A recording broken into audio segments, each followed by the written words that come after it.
Welcome back. It's one of the biggest shows on American television, a ratings giant. And when Oprah Winfrey's tell-all format transferred to Arab television, it became an immediate ratings hit across the Middle East. Arab TV programmers sat up and took notice of the Oprah effect, and they soon came up with their own brand of homegrown imitations. Many talk shows have adopted Oprah's format wholesale. Plagiarism isn't uncommon in television, but by doing so in Arabic, they've given birth to some of the most groundbreaking programming the region has ever watched, turning formerly taboo topics into fodder for public discussion. The Listening Post's Heba Ayoub now on the Arab talk shows that, with their frank treatment of personal issues, are making waves and raising eyebrows. The Arab world is talking, and the woman setting tongues wagging is the one-woman media giant and queen of daytime TV, Oprah Winfrey. Her show's been beamed on Arab airwaves since 2004 and developed a big following. There is the Jerry Springers of the world and the Oprahs of the world. What is going on? People choose who they want to go to. She's talking about sex. We have a lot of questions about sex, so we're going there. Drugs. This is the first time I've heard of a family doing heroin together.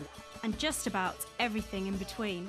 See, this is radical that we could have this discussion. Yes, it is. On television. On television. These are issues that are not traditionally talked about in the Arab world. So in a way, she's opening an avenue for the Arab viewer to engage with these issues that maybe they would not be able to do in their own immediate environment. Now Arab TV channels are reinventing Oprah's success with their own homegrown talk shows. Sleek, glossy, and at the cutting edge of programming, the Arab shows are carving out their own niche in the talk show market. But they're not doing it in daytime slots, they're taking on the primetime audience. And although the shows have the look of their Western counterparts, the Arab shows are opening up subjects that have never been discussed in public. كتبت إيش هي أكثر الصعوبات والمشاكل اللي بيعاني منها الشباب في المجتمع والعالم العربي بشكل عام. They can be seen by the audience as representing our problems, so they appeal directly to the Arab viewer. احنا عندنا مشكلة غريبة جدا في مجتمعنا العربي. كل وجهة نظر ماشية لوحدها زي قضيب القطار. عمر الأفكار ما بتتقابل. We as Arabs were really curious to know what's happening behind the doors. But basically we don't have the courage to talk about our own experiences and everything. So it really helps a lot when you see other people talking and saying that they've been through this before, they had the same experience. Hosts such as Nashwa El-Rouaini, with her self-titled show airing on Dubai TV, pulls in a massive 30 million viewers each week. بسم الله الرحمن الرحيم. أهلا بكم. The show is all about people. I have a personal mission, I feel, that there has to be a voice that reflects all the problems for women and children in the Arab world. If I succeed to be that voice, that would mean mission accomplished. Nashwa is a very charismatic person. She really knows how to comfort people and make them really speak and say whatever they want to say. And they always tell us, well, she sounds like a sister, like our neighbor, one of the family. So she's really good at that. أنا في صديقة عزيزة علي عندها ديسلكسيا، مش عايزة أقول لك غاية في الذكاء. طبعا. غاية في يعني ما فيش حاجات كتير بتعدي من علينا إلا هي. صح. Sira Fetahed, or Open for Discussion, is Beirut-based Future TV's flagship talk show. Like its counterparts on the other pan-Arab channels, it's offering something new, a platform to talk rather than be talked at. The aim of my show is to create a common place for people to come and talk, and more importantly, to share experiences. I don't want to be the hero, I want heroes to talk in my show. So I like to ask questions and I like to listen to answers. One subject which traditionally has been off limits for the media has been sex. But one show, Kalam Kabir, or Big Talk, broadcast on Egyptian television, is tackling that taboo head-on. Dr. Heba Kutub dispenses advice once a week from her television studio in Cairo. I was wondering how you got to the position you are in right now, which is a sex therapist on television. How did that happen?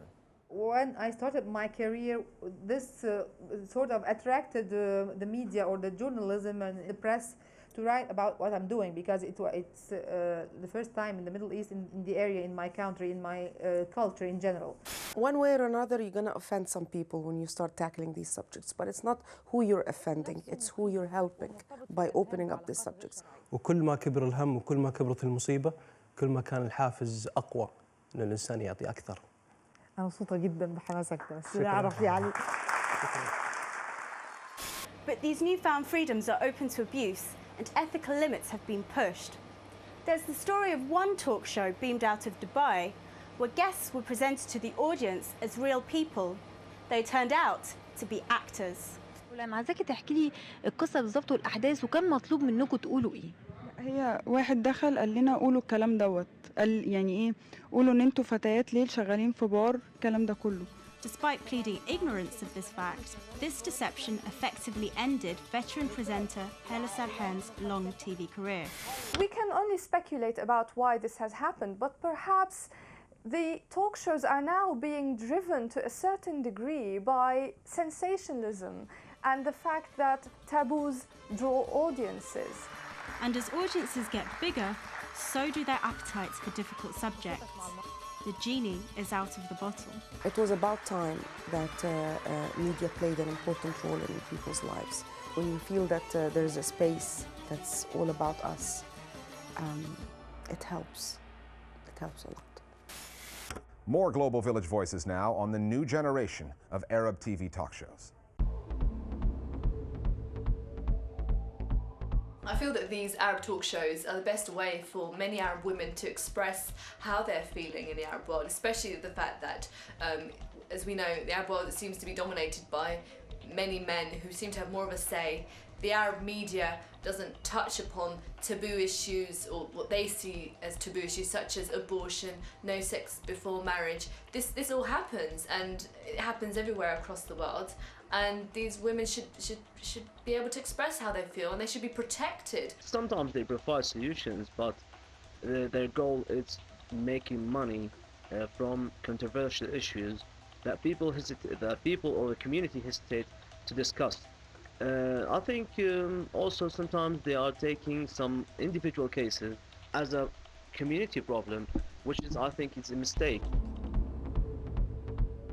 Finally, we're still getting feedback on our last internet video of the week, that truly bizarre Bollywood-style sales pitch that an Israeli weapons manufacturer used to attract some business in India. In case you missed it, check it out online through the Al Jazeera site.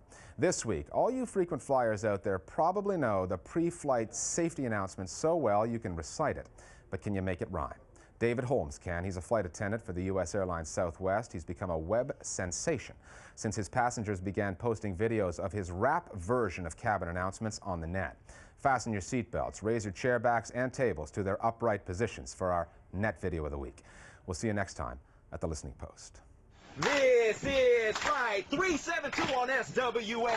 The flight attendants on board serving you today. Teresa in the middle, David in the back. My name is David and I'm here to tell you that shortly after takeoff, first things first, there's soft drinks and coffee to quench your thirst. But if you want another kind of drink, then just holler. Alcoholic beverages will be $4. If a Monster Energy drink is your plan, that'll be $3 and you get the whole can. We won't take your cash, you gotta pay with plastic. If you have a coupon, then that's fantastic. We know you're ready to get to new places. Open up the bins, put away your suitcases. Carry on items, go under the seat in front of you, so none of you have things by your feet. If you have a seat on a row with the exit, we're gonna talk to you, so you might as well expect it. You gotta help evacuate in case we need you. If you don't want to, then we're gonna reseat you. Before we leave, our advice is put away your electronic devices. Fasten your seatbelt, then put your trays up. Press the button to make the seat back raise up. Sit back, relax, have a good time. It's almost time to go, so I'm done with the rhyme. Thank you for the fact that I wasn't ignored. This is Southwest Airlines. Welcome aboard.